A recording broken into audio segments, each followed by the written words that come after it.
Кайырлуу күн баршага. Суучиниктин эң күчтүү оңой рецептисимен бөлүшөтүн боламын. Үйдөгү бар карапайым заттардан жасалат. Эң күчтүү рецепт міндетті түрдө сактап алыңыз.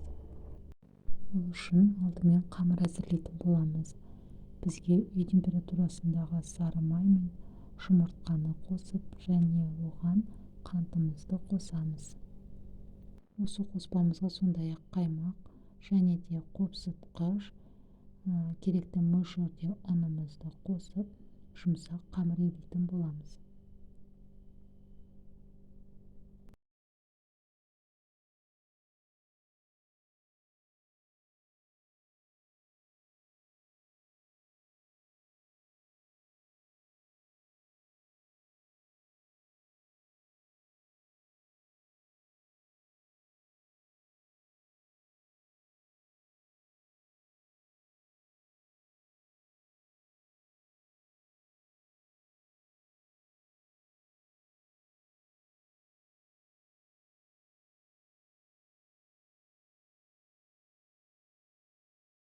Осылай жумшак камыр ийилип алабыз да камырды тыныктырууга коебуз.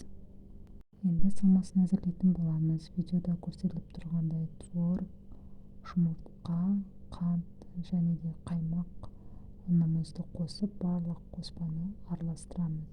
Өз каалооларыңыз боюнча мен чыгышкы менен баардыгын аралаштырып, начинкасын дайындадым.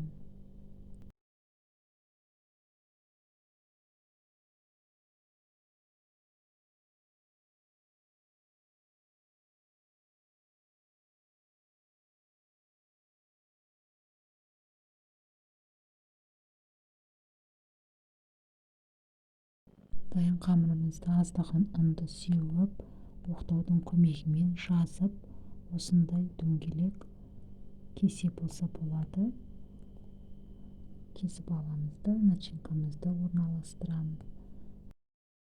Суучиниктарыбызды осылай пергамент кагазына оруналаштырып, жумуртканын сарысын жагып, кызып турган алдын ала печте 180 градуста 30-35 мүнөттө баардыгын бышырып алабыз.